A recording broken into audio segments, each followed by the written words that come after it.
ഈ രാത്രിയിലും കർത്താവിൻ്റെ വിലയേറിയ സന്നിധിയിൽ നമുക്കൊരുമിച്ച് ചേർന്ന് വരുവാനും ദൈവത്തെ സ്തുതിപ്പാനും സാവകാശം ലഭിച്ചതോർത്ത് സന്തോഷിക്കാം. നമ്മൾ പ്രാർത്ഥനയോർത്ത പോലെ എത്രയോ സ്ഥലങ്ങളിൽ ഒരുമിച്ച് കൂടാനായിട്ട് സാവകാശമില്ലാതെ ദൈവത്തിൻ്റെ ജനം ഏറെ ഭാരപ്പെടുന്ന നാളുകളിലാണല്ലോ നാം ജീവിക്കുന്നത്. ദൈവം നമുക്ക് നാടിതുവരെ തന്നിട്ടുള്ളതായ എല്ലാ സാവകാശവും വളരെ വിനയത്തോടുകൂടി ഓർക്കാം, നന്ദിയുള്ളവരായിരിക്കാം. ദൈവാത്മാവ് നമ്മെ സഹായിക്കട്ടെ. നമ്മൾ ഗിരിപ്രഭാഷണത്തിൽ മത്തായി സുവിശേഷം 6-ാം അധ്യായത്തിൻ്റെ ഒടുവിലത്തെ വാക്യങ്ങളിലേക്ക് ഇന്നത്തെ പഠനത്തിൽ വരാം എന്ന് ആഗ്രഹിക്കുകയാണ്. 6-ാം അധ്യായത്തിൻ്റെ 25 മുതൽ 34 വരെയുള്ള വാക്യങ്ങളിൽ നമുക്ക് വളരെ പരിചയമുള്ള ഒരു സത്യമാണ് നമ്മുടെ കർത്താവ് പഠിപ്പിക്കുന്നതായി നമ്മൾ കാണുന്നത്. ഗിരിപ്രഭാഷണത്തിൽ ഒരുപക്ഷെ നമുക്ക് ഏറ്റവും അധികം പരിചയമുള്ള വാക്യങ്ങളായിരിക്കും ഇത് എന്ന് ഞാൻ കരുതുകയാണ്. ഇവിടുത്തെ പ്രമാണം ആരെയും പഠിപ്പിക്കേണ്ട ആവശ്യമില്ല, നമുക്കെല്ലാം വളരെ കൃത്യമായിട്ട് അറിയാവുന്നതാണ്. പക്ഷെ നമുക്ക് നന്നായിട്ട് അറിയാമെങ്കിലും ഇത് വിജയകരമായി പ്രായോഗികമാക്കുന്നതിൽ പലപ്പോഴും നമ്മൾ പരാജയപ്പെടുന്നു എന്നുള്ളത് ഒരു യാഥാർത്ഥ്യമാണ്. ഞാൻ ഈ വേദഭാഗത്തെ അധികരിച്ച് എത്രയോ നാളുകളായി അവസരം പോലെ ദൈവത്തിൻ്റെ വചനം പറയാൻ ഇടയായിട്ട് തീരുന്നുണ്ട്. പക്ഷെ ഇവിടെ കർത്താവ് പഠിപ്പിച്ച കാര്യം ഏറ്റവും വിജയകരമായി പ്രായോഗികമാക്കുന്നു എന്ന് അവകാശപ്പെടാനായിട്ട് കഴിയാതെയാണ് ഇരിക്കുന്നത്. നിങ്ങളുടെയൊക്കെ അനുഭവം മിക്കവാറും അങ്ങനെ ആയിരിക്കുമെന്നാണ് എനിക്ക് തോന്നുന്നത്. ഇവിടുത്തെ വിഷയം എന്താണെന്നുള്ളത് പ്രത്യേകിച്ച് ഞാൻ ഒത്തിരി പറയേണ്ട ആവശ്യമില്ല. തലക്കെട്ട് ഇങ്ങനെ പറയുന്നു: വിചാരപ്പെടാതിരിക്കാനുള്ള തിരുവചനമാണ് ഇവിടെ കർത്താവ് നൽകുന്നതായി നമ്മൾ കാണുന്നത്. വിചാരപ്പെട്ടു പോകുന്നതിനുള്ള സാധ്യത മനുഷ്യനിൽ സഹജമാണ്. മറ്റ് ജീവജാലങ്ങളിൽ നിന്നൊക്കെ വ്യത്യസ്തമായി നമുക്കെല്ലാ സാഹചര്യങ്ങളെയും വിലയിരുത്താൻ കഴിയുന്നവരാണ് എന്നുള്ളതുകൊണ്ടും നാളെയെക്കുറിച്ചുള്ളതായ പദ്ധതികൾ നമ്മുടെ മനസ്സിലുണ്ട് എന്നുള്ളതുകൊണ്ടും നമ്മൾ പല കാര്യങ്ങൾക്ക് വേണ്ടിയും വിചാരപ്പെട്ട് പോകുന്നതിനുള്ള സാധ്യത ഉണ്ട്. അപ്പം അതുകൊണ്ട് നമ്മൾ ഈ വേദഭാഗം വളരെ സൂക്ഷ്മമായി പഠിക്കുവാൻ ഇടയായിട്ട് തീർന്നാൽ ഒന്നിനെക്കുറിച്ചും വിചാരപ്പെടാതെ, അത് ഈ പ്രസംഗത്തിലെ വാക്യമല്ലെന്ന് നിങ്ങൾക്കറിയാമല്ലോ. ഫിലിപ്പിയ ലേഖനത്തിൽ അപ്പോസ്തലനായ പൗലോസ് രേഖപ്പെടുത്തുന്നത് പോലെ ഒന്നിനെക്കുറിച്ചും വിചാരപ്പെടാതെ നമുക്ക് സമാധാനത്തോടെ ജീവിക്കാനുള്ള എല്ലാ സാധ്യതയും ഉണ്ട്. അപ്പം അതുകൊണ്ട് നമുക്ക് ഇത് അറിയാൻ പാടാത്തവരാരും ഈ ക്ലാസ്സിൽ കാണുകയില്ല. എന്നാൽ ഇത് പ്രായോഗികമാക്കി ജയാളികളായിട്ട് ജീവിക്കുവാൻ സാധിക്കട്ടെ. നമുക്ക് ഈ പോർഷനൊന്ന് വായിക്കാം. കാരണം 25 മുതൽ 34 വരെയുള്ള വാക്യങ്ങൾ കുറച്ച് ദീർഘമായ വാക്യങ്ങളാണെങ്കിലും ഒന്ന് വായിക്കാം എന്ന് ഞാൻ കരുതി. അത്യാവശ്യ സന്ദർഭങ്ങളിൽ ഞാൻ പലപ്പോഴും എടുത്ത് വായിച്ച് ധൈര്യപ്പെടാറുള്ളതായ വാക്യങ്ങളായിട്ടാണ് ഇത് ഇരിക്കുന്നത്. അപ്പോൾ അതുകൊണ്ട് നമ്മൾ ഇതിനി പഠിക്കാനായിട്ട് ധ്യാനിക്കാനായിട്ട് പോകുന്നുള്ളത് കൊണ്ട് നമുക്ക് പ്രാരംഭത്തിൽ ആ വാക്യങ്ങൾ വായിക്കാം. 25 മുതൽ 34 വരെയുള്ള വാക്യങ്ങൾ. അതുകൊണ്ട് ഞാൻ നിങ്ങളോട് പറയുന്നു, എന്ത് തിന്നും എന്ത് കുടിക്കും എന്ന് നിങ്ങളുടെ ജീവൻ എന്തുകൊണ്ടും ഒരു ശരീരത്തിനായിക്കൊണ്ടും വിചാരപ്പെടരുത്. ആഹാരത്തേക്കാൾ ജീവനും ഉടുപ്പിനേക്കാൾ ശരീരവും വരുന്നതാണ്. ആകാശത്തിന്റെ പർവ്വതങ്ങളെ നോക്കൂ, അവ വിതയ്ക്കുന്നില്ല, കൊല്ലുന്നില്ല, കളക്കുടിയിൽ കൂട്ടി വിൽക്കുന്നതുമില്ല. എങ്കിലും സ്വർഗസ്ഥനായ നിങ്ങളുടെ പിതാവ് അവയെ പുലർത്തുന്നു. അവയേക്കാൾ നിങ്ങൾ ഏറ്റവും വിശേഷതയുള്ളവരല്ലേ. വിചാരപ്പെടുന്നതിനാൽ തന്റെ നീളത്തോടൊന്ന് കൂട്ടുവാൻ നിങ്ങൾ ആഗ്രഹിക്കുന്നു. വിചാരപ്പെടുന്നത് വയലിൽ താമര ഇങ്ങനെ വളരുന്നു എന്ന് നിരൂപിക്കും. അവ അധ്വാനിക്കുന്നില്ല, നോക്കുന്നതുമില്ല. എന്നാൽ ശലോമോൻ പോലും തന്റെ സർവ്വമഹത്വത്തിൽ ഒന്നിനോളം സമന്വിക്കുന്നില്ല എന്ന് ഞാൻ നിങ്ങളോട് പറഞ്ഞു. ഇന്നുള്ളതും നാളെ അടുപ്പിക്കുന്നതുമായ വയലിലെ പിന്നിനെ ദൈവം ഇങ്ങനെ സമീപിക്കുന്നുമില്ല. അല്പവിശ്വാസികളെ നിങ്ങളെ എത്ര അറിയാം. ആകയാൽ നാം എന്ത് കിട്ടും, എന്ത് കുടിക്കും, എന്ത് കൊടുക്കുമെന്നിങ്ങനെ നിങ്ങൾ വിചാരപ്പെടരുത്.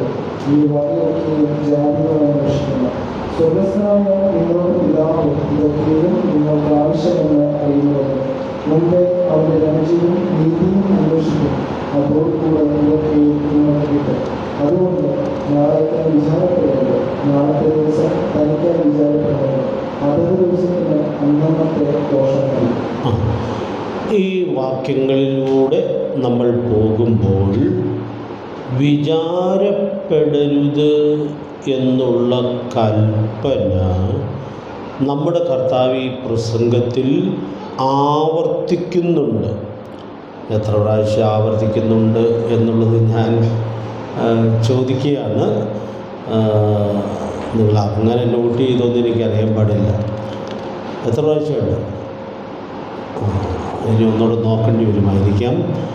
3 വട്ടം ഈ കൽപ്പന കർത്താവ് ഈ പ്രസംഗത്തിൽ തന്നെ ആവർത്തിക്കുക. ഈ പ്രസംഗത്തിൻ്റെ ഒരു പ്രത്യേകത, വളരെ പ്രധാനപ്പെട്ട പല കാര്യങ്ങളും ആവർത്തിച്ച് പറയുന്നു എന്നുള്ളത് നമ്മൾ കാണുകയാണ്. അത് ഈ പ്രസംഗത്തിൻ്റെ മാത്രമല്ല, നമ്മുടെ കർത്താവ് പറഞ്ഞിട്ടുള്ള പ്രസംഗങ്ങളിൽ വളരെ പ്രധാനപ്പെട്ടതായ സത്യങ്ങൾ ആവർത്തിച്ച് വ്യക്തമാക്കുകയും ഉറപ്പിക്കുകയും ചെയ്യുന്നു എന്നുള്ളത് നമ്മൾ കാണുന്നതായൊരു പ്രത്യേകതയാണ്. അതിൻ്റെ ഉദാഹരണങ്ങളിലേക്ക് പോയി ഒത്തിരി വിശദീകരണം പറയേണ്ട ആവശ്യമില്ല എന്ന് ഞാൻ വിചാരിക്കുകയാണ്. നമുക്കറിയാം, വെളിപ്പാട് പുസ്തകം 22-ാം അധ്യായത്തിൽ 3 വട്ടം ആവർത്തിക്കുന്നൊരു കാര്യം നമ്മൾ കൂടെ ഓർക്കാറുണ്ട്. ഏത് കാര്യമാണ് 3 വട്ടം ഒരു അധ്യായത്തിൽ ആവർത്തിക്കുന്നത്? ഇതാ ഞാൻ വേഗം വരുന്നു എന്നുള്ളതായ ആ വാഗ്ദത്തം നമ്മുടെ കർത്താവ് 3 വട്ടം ആ ഒടുവിലത്തെ അധ്യായത്തിൽ ആവർത്തിക്കുന്നതായിട്ട് നമ്മൾ കാണുകയാണ്. അപ്പം അതുകൊണ്ട് ആ ആവർത്തനത്തിൻ്റെ പ്രാധാന്യം കൂടുതൽ ഗൗരവമായി ഉൾക്കൊള്ളേണ്ടുന്ന നാളുകളിലാണ് നാം ജീവിക്കുന്നത് എന്നുള്ളതുകൊണ്ട് ഞാൻ ഒരു വാചകം ഓർപ്പിച്ചു എന്ന് മാത്രമേ ഉള്ളൂ. അപ്പോൾ ഈ തിരുവെഴുത്തുകളുടെ വെളിപ്പാടുകൾ പൂർത്തീകരിക്കുമ്പോൾ ഈ സത്യം, ഈ വാഗ്ദത്തം നമ്മുടെ കർത്താവ് ആവർത്തിച്ച് വ്യക്തമാക്കുകയാണ്.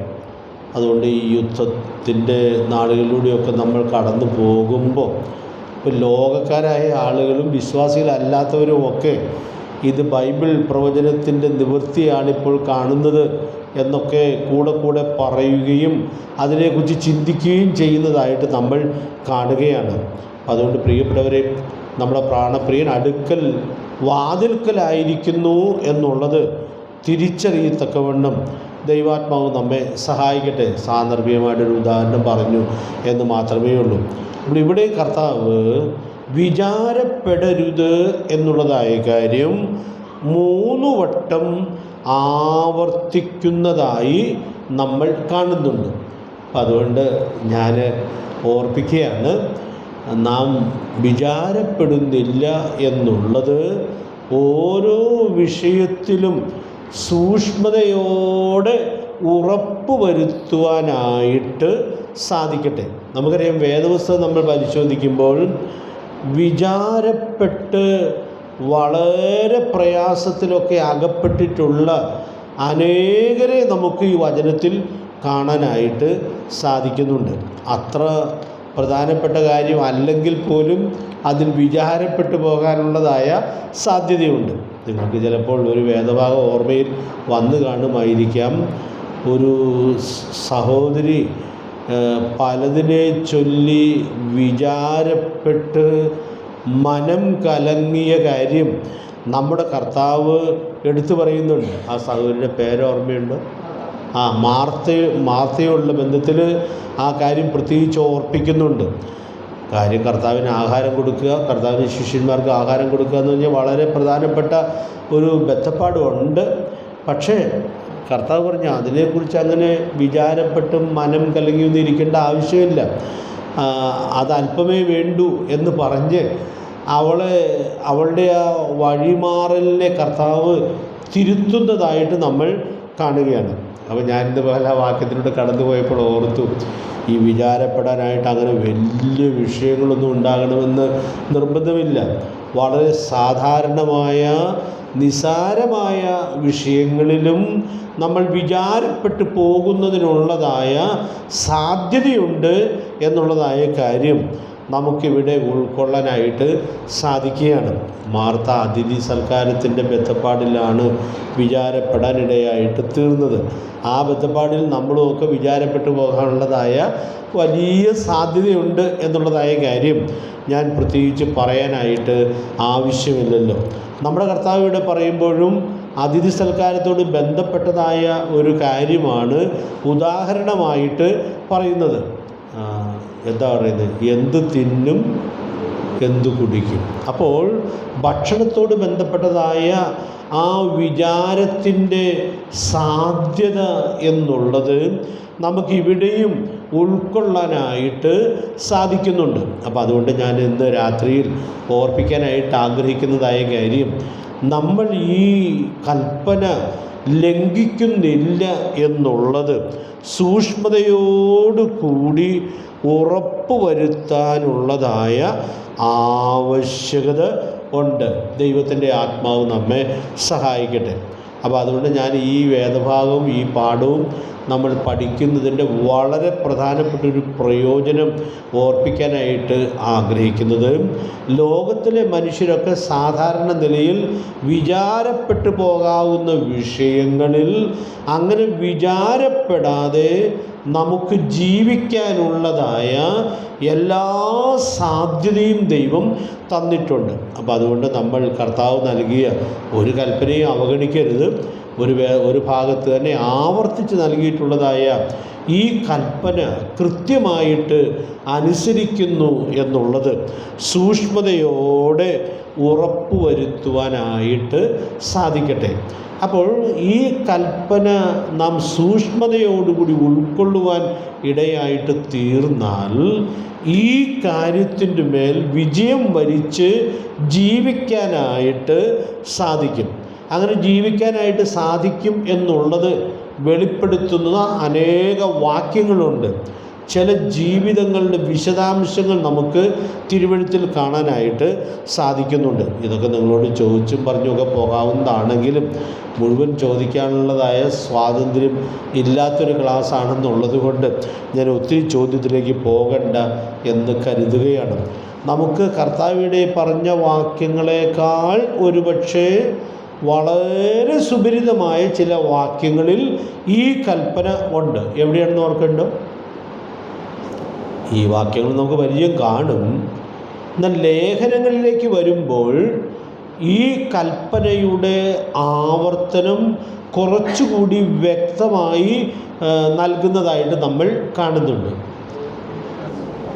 ഫിലിപ്പ് ലേഖനം 4-ാം അധ്യായത്തിൻ്റെ 6ഉം 7ഉം വാക്യങ്ങൾ അതിപ്പോൾ വായിക്കണമെന്ന് നിർബന്ധമില്ല, നമുക്ക് എല്ലാവർക്കും തന്നെ മനഃപ്പാഠം അറിയാവുന്ന വാക്യങ്ങളാണ്. അവിടെ അപ്പോസ്തലനായ പൗലോസ് വിചാരപ്പെടരുതെന്നുള്ളതായ കൽപ്പന കൊടുക്കുമ്പോൾ അവിടെ ഒന്നും ഒഴിക്കാതെ ആ കാര്യം ഓർപ്പിക്കുകയാണ്. 6-ാം വാക്യത്തിൽ എങ്ങനെയാണ് തുടങ്ങുന്നത്? ഒന്നിനെ കുറിച്ചും വിചാരപ്പെടരുത്. അപ്പോൾ ഞാൻ ആദ്യം പറഞ്ഞ പോലെ നമ്മൾ ഏത് കാര്യത്തിലും വിചാരപ്പെട്ടു പോകുന്നതിനുള്ള സാധ്യതയുള്ള ആളുകളാണ്. അപ്പം അതുകൊണ്ട് ദൈവത്തിൻ്റെ പരിശുദ്ധാത്മാവ് ഇവിടെ വെളിപ്പെടുത്തുകയാണ്, ഒന്നിനെക്കുറിച്ചും വിചാരപ്പെടരുത്. അപ്പോൾ ഈ വാക്യവും ഞാൻ സാധാരണ പ്രയോജനപ്പെടുത്താറുള്ളതായൊരു വാക്യമാണ്. ചിലപ്പോൾ ചില വിചാരപ്പെടുന്നതിൻ്റെ സാധ്യതയൊക്കെ വരുമ്പോൾ ഈ വാക്യം നമ്മുടെ മനസ്സിലുള്ളത് കൊണ്ട് ഈ വാക്യം പറയാനും ഈ ഒന്നിനെക്കുറിച്ചും എന്നുള്ളതിൽ ഈ കാര്യം ഉൾപ്പെടുമല്ലോ എന്നോർത്ത് ആ പാപത്തിലേക്ക് പോകാതെ വണ്ണം സൂക്ഷിക്കാനും ഈ വചനം എന്നെ ഒത്തിരി സഹായിക്കുവാൻ ഇടയായിട്ട് തീർന്നിട്ടുണ്ട്.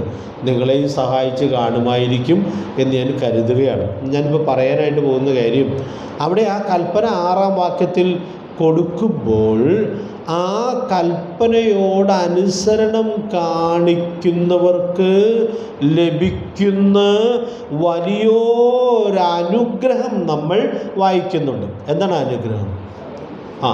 സകല ബുദ്ധിയെയും കവിയുന്ന ദൈവ സമാധാനത്തോടെ ഈ ഭൂമിയിൽ ജീവിക്കാനായിട്ട് സാധിക്കും. അപ്പോൾ ഈ കൽപ്പനയോടുള്ള അനുസരണത്തിൽ അടങ്ങിയിരിക്കുന്ന അനുഗ്രഹം എത്രയോ വലുതാണ് എന്നുള്ളതായ സത്യം നമുക്കിവിടെ ഉൾക്കൊള്ളാനായിട്ട് സാധിക്കുകയാണ്.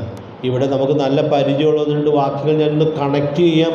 അതൊത്തിരി വിശദീകരിച്ചില്ലെങ്കിലും നിങ്ങൾക്കത് ഫോളോ ചെയ്യാനായിട്ട് സാധിക്കും എന്ന് ഞാൻ കരുതുകയാണ്. നമുക്കറിയാം, നാം ദൈവത്തോടുള്ള വലിയ സമാധാനത്തിലേക്ക് വന്ന ആളുകളാണ്. റോമാലേഖനം 5-ാം അധ്യായത്തിൻ്റെ 1-ാം വാക്യം അറിയാത്തവരാരുമില്ല. വിശ്വാസത്താൽ നീതീകരിക്കപ്പെട്ടിട്ട് നമ്മുടെ കർത്താവായ യേശുക്രിസ്തു മുഖാന്തരം നമുക്ക് ദൈവത്തോട് സമാധാനമുണ്ട്. അപ്പോൾ അങ്ങനെ ആ സമാധാനത്തിലേക്ക് വന്നവരായ നാം ഈ ഭൂമിയിൽ സമാധാനം അനുഭവിച്ച് ജീവിക്കണം എന്നുള്ളതാണ് ദൈവം നമ്മെക്കുറിച്ച് ആഗ്രഹിക്കുന്നത്. അപ്പോൾ നമുക്ക് കിട്ടിയിട്ടുള്ളതായ സമാധാനം അങ്ങനെ സാധാരണ ഒരു സമാധാനമല്ല. മാളികമുറിയിലെ പ്രസംഗത്തിൽ നമ്മുടെ കർത്താവ് പറഞ്ഞല്ലോ, സമാധാനം ഞാൻ നിങ്ങൾക്ക് തന്നേച്ചു പോകുന്നു. എന്നിട്ട് അതിനടുത്ത വാചകത്തിലേക്ക് വരുമ്പോൾ ആ സമാധാനത്തിൻ്റെ മഹത്വം പറയുകയാണ്, എൻ്റെ സമാധാനം ഞാൻ നിങ്ങൾക്ക് തന്നേച്ചു പോകുന്നു.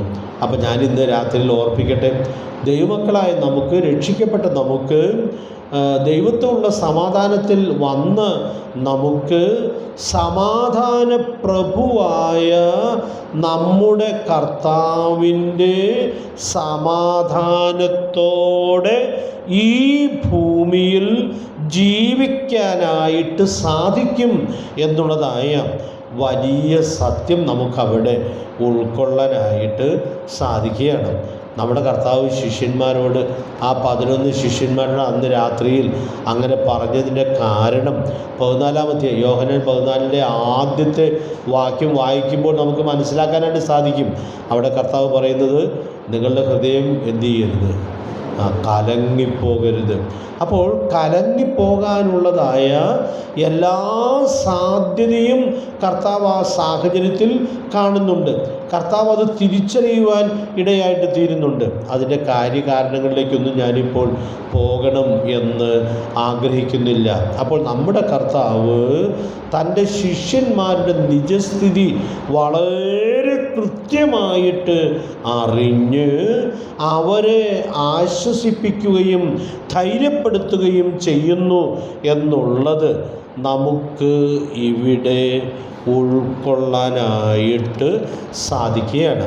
അപ്പോൾ അതുകൊണ്ട് പ്രിയപ്പെട്ടവരെ, ഞാനിവിടെ ഓർപ്പിക്കാനായിട്ട് ആഗ്രഹിക്കുന്നതായ കാര്യം, നമുക്ക് ഈ കൽപ്പന അനുസരിക്കാനായിട്ട് സാധിച്ചാൽ സകല ബുദ്ധിയെയും കവിയുന്ന ദൈവ സമാധാനം അനുഭവിച്ച് ഓരോ ദിവസവും ഈ ഭൂമിയിൽ ജീവിക്കാനായിട്ട് സാധിക്കും. അതിൽ തന്നെ എത്രയോ മഹത്തരമായിട്ടുള്ള അനുഗ്രഹമായിട്ടാണ് ഇരിക്കുന്നത്. ദൈവത്തിൻ്റെ ആത്മാവ് നമ്മെ സഹായിക്കട്ടെ. ഈ ഫിലിപ്പ് ലേഖനം 4-ാം അധ്യായത്തിൻ്റെ 6-ാം വാക്യത്തിൽ ഒന്നിനെക്കുറിച്ചും വിചാരപ്പെടരുത് എന്ന് പറയുമ്പോൾ അതിന് തൊട്ടു മുമ്പുള്ള വാക്യം നമ്മളൊന്ന് പരിചയിക്കാൻ ഇടയായിട്ട് തീർന്നാൽ ആ കൽപ്പന കൊടുക്കുന്നതിൻ്റെ മഹത്വവും പ്രാധാന്യവും നമുക്ക് ഉൾക്കൊള്ളുവാനായിട്ട് സാധിക്കും. നമുക്കറിയാം, വിചാരപ്പെടുന്നത് അസമാധാനത്തിന് കാരണമായിട്ട് തീരുന്നതാണ്. ഈ ഫിലിപ്പിയർ 4-ന്റെ 5-ാമത്തെ വാക്യം നമ്മൾ ശ്രദ്ധിച്ചാൽ അവിടെ ഒരു വലിയ സത്യം ദൈവത്തിൻ്റെ പരിശുദ്ധാത്മാവ് വെളിപ്പെടുത്തുന്നുണ്ട്. നമുക്ക് പരിചയമുള്ള വാക്യമായതുകൊണ്ട് അങ്ങ് പറഞ്ഞു പോകാം എന്ന് ഞാൻ കരുതുന്നു. നിങ്ങളുടെ സൗമ്യത സകല മനുഷ്യരും അറിയട്ടെ, കർത്താവ് വരുവാൻ അടുത്തിരിക്കുന്നു. അപ്പോൾ അവിടെ കർത്താവിൻ്റെ പ്രത്യക്ഷത അടുത്തിരിക്കുമ്പോൾ സകല മനുഷ്യരും അറിയേണ്ടതായിട്ട് പറഞ്ഞിട്ടുള്ളതായ കാര്യം നമ്മുടെ സൗമ്യതയാണ്. അപ്പോൾ ഈ സൗമ്യതയെ വളരെ വിശാലമായ അർത്ഥത്തിൽ രണ്ടായി തിരിക്കാനായിട്ട് സാധിക്കും. അത് രണ്ടായി തിരിച്ച് ഞാൻ വിശദീകരിക്കാനായിട്ട് ഇപ്പോൾ ശ്രമിക്കുന്നില്ല. നമ്മൾ പലപ്പോഴും അത് ചെയ്തിട്ടുള്ളൊരു കാര്യമാണ്. അപ്പം അതുകൊണ്ട് ഞാൻ ഇപ്പോൾ ഇവിടുത്തെ അർത്ഥം മാത്രമേ പറയണം എന്ന് ആഗ്രഹിക്കുന്നുള്ളൂ. അപ്പോൾ നമുക്ക് ഈ 5-ാമത്തെ വാക്യത്തിൽ പറഞ്ഞിട്ടുള്ളതായ സൗമ്യത എന്ന് പറയുന്നത് ദൈവമുമ്പാകെ നമ്മൾ പുലർത്തുന്ന സൗമ്യതയാണ്. ആ വിഭജനം മാത്രം ഒന്ന് പറയാം. ദൈവമുമ്പാകെ നമുക്ക് സൗമ്യത പുലർത്താനായിട്ട് സാധിക്കണം. പിന്നെ ആരുടെ മുമ്പാകെയാണ് സൗമ്യത പുലർത്തേണ്ടത്? മനുഷ്യരുടെ മുമ്പാകെ സൗമ്യത പുലർത്തണം. അതാണ് നമ്മൾ അധികവും ചിന്തിക്കാറ്. അതാണ് നമ്മുടെ പ്രധാനപ്പെട്ട ഉത്തരവാദിത്വം. പക്ഷേ ഈ ഭാഗത്ത് നമ്മൾ ശരിയായാലേ ആ ഭാഗത്ത് ശരിയാവുകയുള്ളൂ. മനുഷ്യരുടെ മുമ്പാകെ ഏറ്റവും വിജയകരമായി സൗമ്യതയുടെ സാക്ഷ്യം കൊടുത്തതായ ഒരു മഹാനായ മനുഷ്യനെ നമുക്കറിയാം. അദ്ദേഹത്തിൻ്റെ പേരെന്ന് പറയാമോ? മോശ ഭൂതലത്തിലുള്ള സകല മനുഷ്യരിലും അതിസൗമ്യനായിരുന്നു എന്ന് നമ്മൾ കാണുന്നുണ്ട്. അപ്പോൾ ആ സൗമ്യത തൻ്റെ സഹോദരനോടും സഹോദരിയോടും തന്നോട് മനഃപൂർവ്വം വഴക്കുണ്ടാക്കാൻ ശ്രമിക്കുന്ന ആത്മികരായിട്ടുള്ള ആ സഹോദരനോടും സഹോദരിയോടും എത്രയോ മാതൃകാപരമായ സൗമ്യതയോടു കൂടിയാണ് മോശ വർത്തിച്ചതായിട്ട് നമ്മൾ കാണുന്നത്. ഞാൻ അതിൻ്റെ വിശദീകരണം ഈ ക്ലാസ്സിൽ പറയുന്നില്ല. അപ്പോൾ മനുഷ്യരുടെ മുമ്പാകെ നമ്മൾ സൗമ്യത പെരുമാറ്റത്തിൽ വെളിപ്പെടുത്തുന്നതിന് മുമ്പ് ദൈവത്തിൻ്റെ മുമ്പാകെ നമുക്ക് സൗമ്യതയോടെ ജീവിക്കാൻ സാധിക്കണം. ആ സൗമ്യതയാണ് ഇവിടെ ഫിലിപ്പ് ലേഖനം 4-ാം അധ്യായത്തിൻ്റെ 5-ാമത്തെ വാക്യത്തിൽ പറഞ്ഞിരിക്കുന്നത്. അപ്പോൾ അവിടെ ആ സൗമ്യത എന്താണ് എന്നുള്ളത് നമുക്ക് ഉൾക്കൊള്ളാനായിട്ട് സാധിക്കണം. ദൈവം നമ്മുടെ ജീവിതത്തിൽ അനുവദിക്കുന്നതായ അനേക കാര്യങ്ങൾ ഉണ്ട്. അപ്പോൾ അങ്ങനെയുള്ള കാര്യങ്ങളുടെ മുഖത്ത് നമുക്ക് ദൈവമുമ്പാകെ സൗമ്യതയോടെ വർത്തിക്കാനായിട്ട് സാധിക്കണം. എന്ന് പറഞ്ഞാൽ നമുക്ക് ഇഷ്ടമില്ലാത്ത കാര്യങ്ങൾ ചിലതൊക്കെ നമ്മുടെ ജീവിതത്തിൽ നമ്മുടെ ദൈവം നമ്മോടുള്ള സ്നേഹത്തിൽ അനുവദിക്കുന്നതിനുള്ള സാധ്യത ഉണ്ട്. അപ്പോൾ അത് വേദപുസ്തകം പരിശോധിച്ചാൽ എത്രയോ ഭക്തന്മാരുടെ ജീവിതത്തിൽ അങ്ങനെ അവസരങ്ങൾ കൊടുത്തിട്ടുണ്ട്.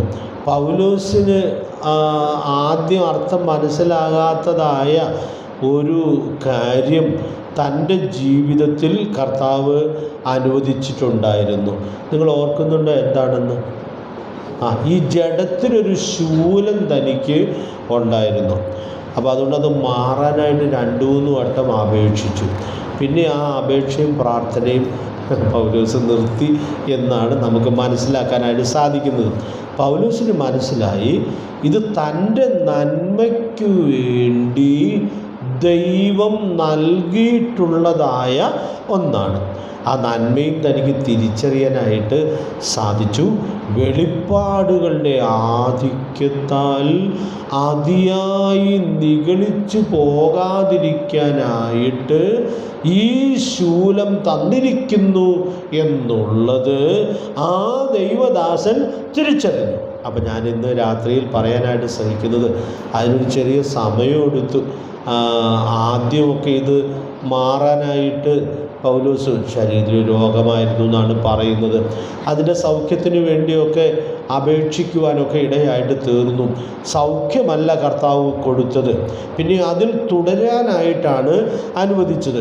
എന്തുകൊണ്ട് തുടരാൻ അനുവദിച്ചു എന്നുള്ളതിൻ്റെ നന്മ കുറച്ച് കഴിഞ്ഞപ്പോഴാണ് ആ ദൈവദാസന് മനസ്സിലായത്. അപ്പം ഞാനിപ്പോൾ പറയാനായിട്ട് ശ്രമിക്കുന്നത്, ഈ ഫിലിപ്പിയർ 4:5 ആ ദൈവദാസന് ഇത് എഴുതുമ്പോൾ നിങ്ങളുടെ സൗമ്യത സകല മനുഷ്യരും അറിയട്ടെ എന്ന് പറയുമ്പോഴും നമ്മെ നമ്മുടെ ദൈവം നടത്തുന്ന ചില പരിപരുത്ത വഴികൾ അത്ര നന്നല്ലല്ലോ എന്ന് തോന്നാകുന്ന വഴിയിലൂടെ നമ്മൾ കടന്നു പോകുമ്പോൾ നമുക്കതിനോട് സൗമ്യതയോടെ വർത്തിക്കാനായിട്ട് സാധിക്കണം.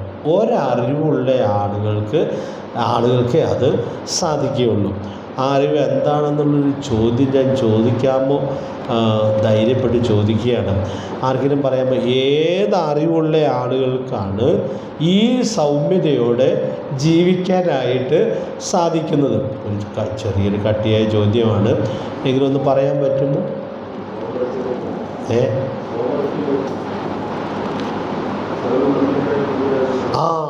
റോമാലേഖനം 8-ാം അധ്യായത്തിൻ്റെ 28-ാമത്തെ വാക്യത്തിൽ ഒരു വലിയ അറിവിനെ കുറിച്ച് പറയുന്നുണ്ട്.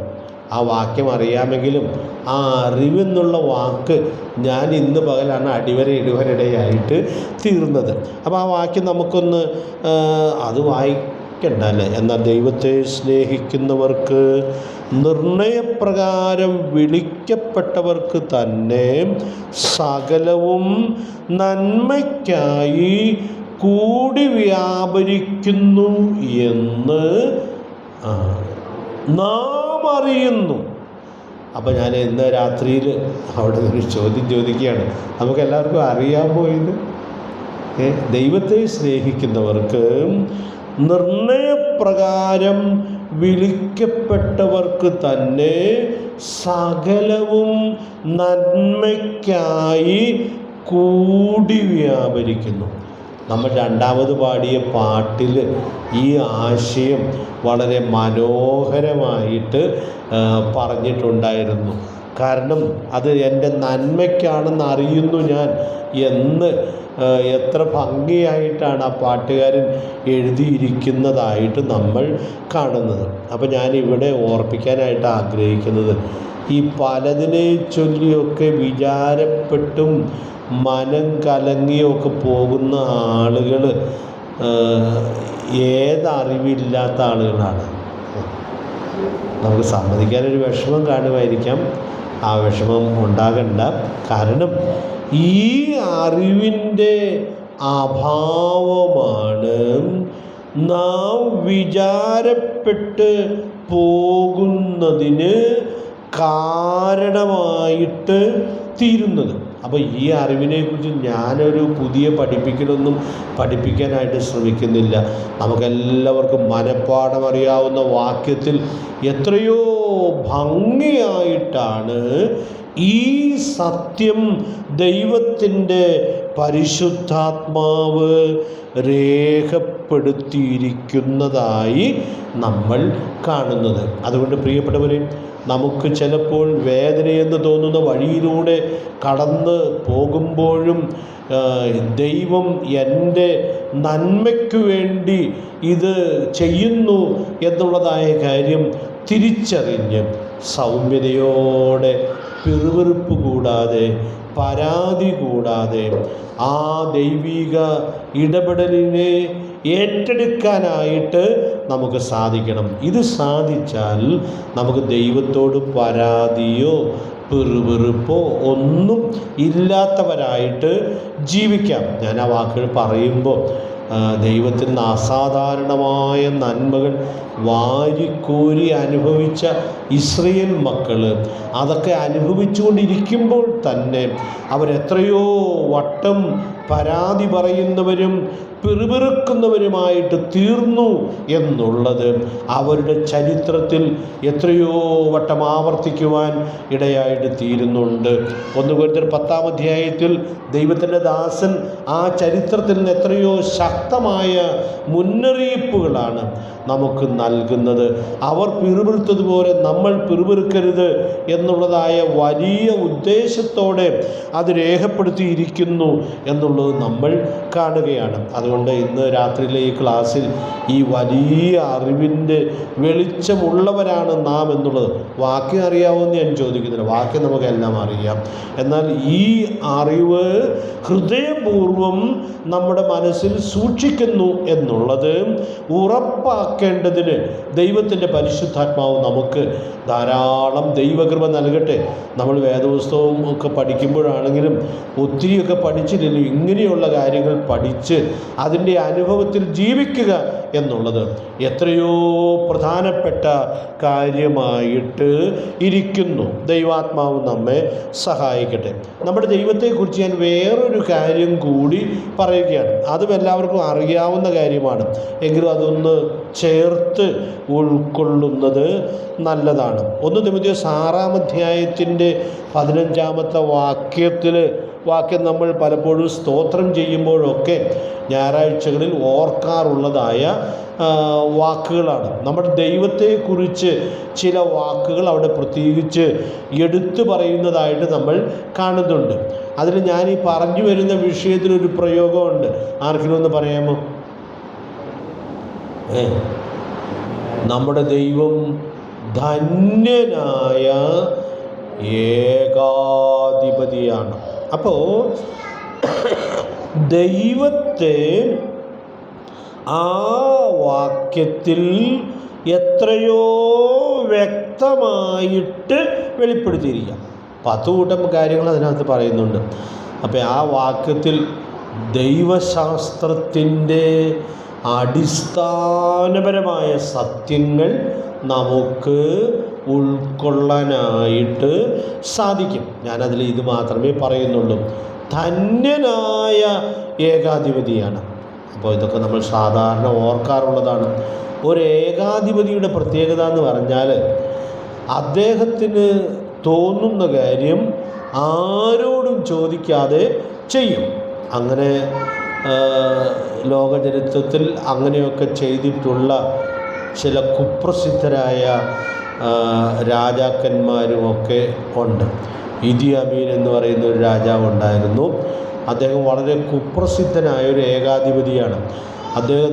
അദ്ദേഹത്തോട് ആർക്കും ഒരു ഉപദേശം പറയാനായിട്ട് പറ്റുകയില്ല. അദ്ദേഹത്തിന് എന്ത് തോന്നണോ അത് അതുപോലെ ചെയ്യുവാൻ ഇടയായിട്ട് തീരും. ഒരു ഏകാധിപതിയുടെ പ്രത്യേകത എന്ന് പറഞ്ഞാൽ അദ്ദേഹത്തിന് എന്ത് തോന്നണോ അത് ചെയ്യും. പക്ഷെ നമ്മുടെ ദൈവത്തെക്കുറിച്ച് അവിടെ പറയും. നമ്മുടെ ദൈവം ഏകാധിപതിയാണ്. ഒരു കാര്യം ചെയ്യുമ്പോൾ ഞാനിത് ചെയ്തോട്ടെ എന്ന് അനുവാദം ചോദിച്ചിട്ടല്ല ചെയ്യുന്നത്. കാരണം നമ്മുടെ കർത്താവിന് അങ്ങനെ ചെയ്യാനുള്ളതായ നമ്മുടെ ജീവിതത്തിലും ചെയ്യാനുള്ളതായ അധികാരമുണ്ട്. നാം രക്ഷിക്കപ്പെട്ടപ്പോൾ നാം നമ്മുടെ കർത്തൃത്വം ആർക്ക് വിട്ടുകൊടുത്തതാണ്? നമ്മുടെ കർത്താവിന് വിട്ടുകൊടുത്തതാണ്. അപ്പോൾ അതുകൊണ്ട് നമ്മളോട് ചോദിക്കേണ്ട ആവശ്യമൊന്നുമില്ല ഒരു കാര്യം ചെയ്യേണ്ടതിന്. പിന്നെയോ നമ്മുടെ കർത്താവ് അങ്ങനെ നമ്മുടെ ജീവിതത്തിൽ അധികാരം നടത്തുന്ന കർത്താവാണ് എന്നുള്ളത് നമ്മൾ കാണുകയാണ്.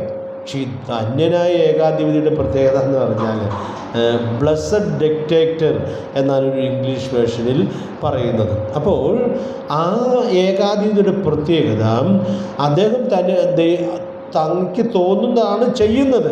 ഏകാധിപതിയാണ്, പക്ഷേ അനുഗ്രഹീതമായ കാര്യങ്ങളെ ചെയ്യുകയുള്ളൂ. നമ്മൾ ആദ്യം പറഞ്ഞ വാക്ക് ഉപയോഗിക്കാം. നന്മയായിട്ടുള്ള കാര്യങ്ങളെ ചെയ്യുകയുള്ളൂ. തിന്മയായിട്ട് തൻ്റെ മക്കളുടെ ജീവിതത്തിൽ നമ്മുടെ കർത്താവ് ഒന്നും ചെയ്യുകയില്ല.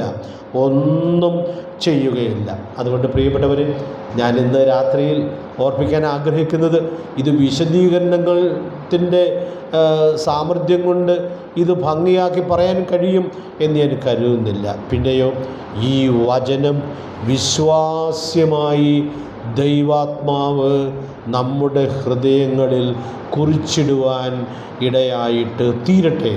നമ്മുടെ ദൈവം നമ്മുടെ ജീവിതത്തിൽ ചെയ്യുന്ന എല്ലാ കാര്യങ്ങളും അത് നന്മയായത് മാത്രമേ ചെയ്യുകയുള്ളൂ എന്നുള്ളത് നമുക്ക് ഏറ്റവും ആഴമായി വിശ്വസിക്കുവാനായിട്ട് സാധിക്കട്ടെ. പല പാട്ടുകൾ ഈ ബന്ധത്തിൽ ഉണ്ട്. ഇന്ന് പാടിയ പാട്ട് ആ ബന്ധത്തിലുണ്ട്. കുറച്ചുകൂടി പഴയ ഒരു പാട്ടിൽ ഇത് വളരെ കൃത്യമായി പറയുന്നുണ്ട്. ദുഃഖത്തിൻ്റെ പാനപാത്രം എന്ന് തുടങ്ങുന്നതായ ആ പാട്ടിൽ, സാധു കൊച്ചുകുഞ്ഞു വിദേശിയുടെ പാട്ടിൽ ഏറെ കഠിനമായ വേദനയുടെ വഴികളിലൂടെ താൻ കടന്നു പോകുമ്പോൾ താൻ പറയുന്ന വാക്കുകൾ നമ്മൾ പാടാറുണ്ട്. ദോഷമായിട്ട് എന്നോടൊന്നും എൻ്റെ താതൻ ചെയ്യുകയില്ല, എന്നെ അവൻ അടിച്ചാലും അവൻ എന്നെ സ്നേഹിക്കുന്നു. എന്തൊരു വലിയ തിരിച്ചറിവാണത്, എന്തൊരു വലിയ അറിവാണ്. അതുകൊണ്ട് പ്രിയപ്പെട്ടവരെ, ലളിതമാണ് ഈ കാര്യമെങ്കിലും നമ്മുടെ ദൈവത്തെക്കുറിച്ച്, നാം ദൈവത്തെ വിശ്വസിക്കുന്നവരാണ്, അത് നമ്മൾ സന്തോഷത്തോടെ പറയുന്നവരാണ്, വിശ്വസിച്ച് ഏറ്റവും വലിയ അനുഗ്രഹം പ്രാപിച്ചവരാണ്, രക്ഷ പ്രാപിച്ചവരാണ്. അതുകൊണ്ട് പ്രിയപ്പെട്ടവരെ, ദൈവമക്കളെന്ന നിലയിൽ നമ്മുടെ ദൈവത്തിൽ ഈ വിശ്വാസം അർപ്പിക്കത്തക്കവണ്ണം ദൈവാത്മാവ് നമുക്ക് ധാരാളം ദൈവകൃപ നൽകട്ടെ. അപ്പോൾ ദൈവമുമ്പാകെയുള്ള ഈ സൗമ്യത എന്ന് പറഞ്ഞാൽ, ദൈവം എൻ്റെ ജീവിതത്തിൽ ചെയ്യുന്നത് എല്ലാം നന്മയാണെന്നുള്ളത് വിശ്വസിച്ച് ഉറയ്ക്കുന്ന ആളുകൾക്ക് പരാതി കൂടാതെ, വിചാരപ്പെടാതെ ദൈവത്തിൻ്റെ വഴികളെ സൗമ്യതയോടെ ഏറ്റെടുക്കുവാനായിട്ട് സാധിക്കും.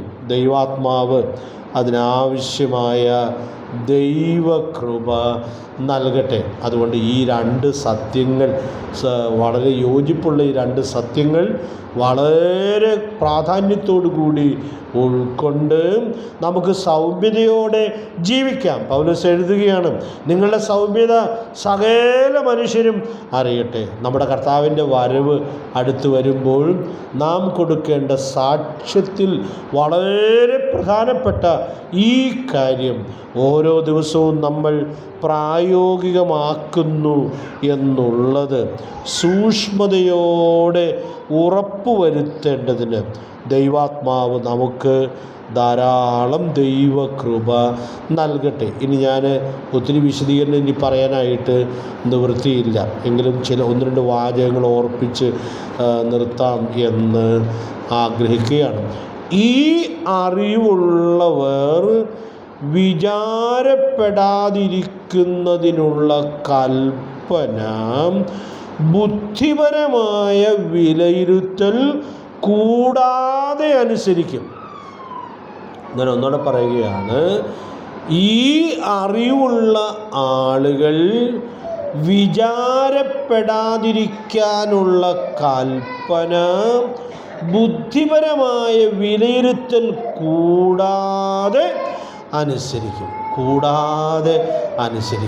അപ്പോൾ നമ്മൾ പല പ്രതിസന്ധിയിലൂടെ കടന്നു പോകുമ്പോൾ നമ്മുടെ ബുദ്ധിപരമായ വിലയിരുത്തൽ നടത്തിയാണ് അതിനെ നാം സമീപിക്കുവാൻ ഇടയായിട്ട് തീരാറ്. എന്നാൽ ഇവിടെ പറയുന്ന കാര്യം, ഈ വാക്ക് ഞാൻ ഉപയോഗിച്ചതിനൊരു കാരണമുണ്ട്, ബുദ്ധിപരമായ വിലയിരുത്തൽ കൂടാതെ. അപ്പോൾ ഈ പ്രമാണം അതുപോലെ പ്രായോഗികമാക്കുന്ന ആളുകൾ അനുഭവിക്കുന്ന സമാധാനത്തിനൊരു വിശേഷണമുണ്ടല്ലോ. എന്താ വിശേഷണം? സകല ബുദ്ധിയെയും കവിയുന്ന ദൈവസമാധാനം. അപ്പോൾ അത് കാണുന്നവർക്ക് മനസ്സിലാകില്ല. ഇങ്ങനെ ബുദ്ധിക്കല്ലോ കുഴപ്പവും പറ്റിയതാണോ എന്ന് ചിലപ്പോൾ അവർ വിചാരിക്കാനുള്ളതായ സാധ്യതയുണ്ട്. പക്ഷേ പ്രിയപ്പെട്ടവരെയും ബുദ്ധിപരമായ വിലയിരുത്തൽ കൂടാതെ എൻ്റെ ദൈവം എൻ്റെ ജീവിതത്തിൽ അനുവദിച്ചിട്ടുള്ളതായ കാര്യം അത് ആത്യന്തികമായി നന്മയാണെന്നും നന്മയ്ക്ക് വേണ്ടി കൂടി വ്യാപരിക്കുമെന്നും തൽക്കാലം അതിൻ്റെ നന്മ തിരിയുന്നില്ലെങ്കിൽ പോലും അത് നിശ്ചയമായിട്ടും അങ്ങനെ ആണ് എന്നുള്ളത് വിശ്വസിച്ച് ഉറയ്ക്കുന്നവർക്ക് വിചാരപ്പെടാതെ ജീവിക്കാനായിട്ട് സാധിക്കുകയുള്ളൂ. അപ്പോൾ അത് വിചാരപ്പെടുകയില്ലെന്ന് മാത്രമല്ല, അവർ ഈ വിഷയം, അവരുടെ വിഷയങ്ങൾ സ്തോത്രത്തോടു കൂടെ ദൈവത്തോട് അറിയിക്കും. അത് നമുക്ക് നല്ല പരിചയമുള്ള വാക്കാണ്, സ്തോത്രത്തോടു കൂടെ അറിയിക്കും. അവിടെ എന്തിനു വേണ്ടിയായിരിക്കാം സ്തോത്രം ചെയ്യുന്നത്? നിങ്ങളുടെ ഉത്തരത്തിന് വേണ്ടി ഞാൻ കാത്തു നിൽക്കുന്നില്ല. ഇങ്ങനെയൊരു ദൈവത്തെ, നമ്മുടെ നന്മ മാത്രം അറിഞ്ഞ് പ്രവർത്തിക്കുന്നൊരു ദൈവത്തെ അറിയാൻ, കണ്ടെത്താൻ ദൈവം നമുക്ക് കൃപ തന്നു എന്നുള്ളത് നമ്മുടെ ഹൃദയം നന്ദി കൊണ്ട് നിറയുന്നതിന് കാരണമായിട്ട് തീരും. രക്ഷിക്കപ്പെടാത്ത ഒരാൾ വചനത്തിൻ്റെ അടിസ്ഥാനത്തിൽ ദൈവത്തെ അറിയാത്ത ആളുകളാണ്, ദൈവമില്ലാത്ത ആളുകളാണ്. അതുകൊണ്ട് പ്രിയപ്പെട്ടവർ, ഇന്നലെ രാത്രി അവിടെ വചനം പറഞ്ഞ ദൈവദാസനും അത് എടുത്തു പറഞ്ഞ് നിങ്ങളുടെ ഓർമ്മയിലുണ്ട് എന്ന് ഞാൻ കരുതുകയാണ്. അതുകൊണ്ട് പ്രിയപ്പെട്ടവരെ, നാം രക്ഷിക്കപ്പെട്ടപ്പോൾ നമുക്ക് ദൈവത്തെ ലഭിച്ചു.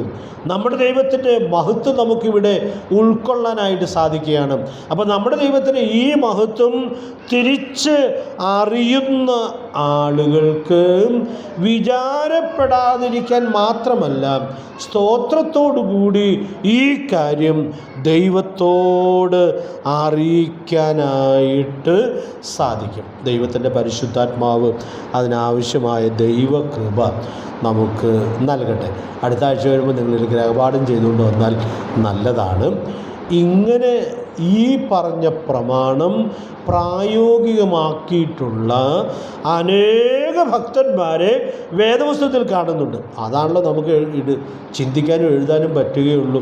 അപ്പോൾ ഞാനിപ്പോൾ പറഞ്ഞ ഈ പ്രമാണം അതുപോലെ പ്രായോഗികമാക്കി സകല ബുദ്ധിയെയും കവിയുന്ന ദൈവസമാധാനം അനുഭവിച്ച ഒരാളെയെങ്കിലും ഓരോരുത്തരും ഒന്ന് കണ്ടുപിടിച്ചുകൊണ്ട് വരണം എന്ന് ഓർപ്പിക്കുകയാണ്. എന്നോട് പറയുകയോ കൂടെ ചെയ്താൽ അത് നമുക്ക് കൂടുതൽ പ്രയോജനകരമായി ധ്യാനിക്കാനായിട്ട് സാധിക്കും. ദൈവത്തിൻ്റെ ആത്മാവ് നമ്മെ സഹായിക്കട്ടെ. കഴിഞ്ഞകാല ചരിത്രത്തിൽ ഈ പ്രമാണം വിചാരപ്പെടരുന്ന് കർത്താവ് തന്ന കൽപ്പന, അപ്പോസ്തലൻ തന്ന കൽപ്പന അതുപോലെ പ്രായോഗികമാക്കി ജീവിച്ച എത്രയോ ഭക്തന്മാരുണ്ട്.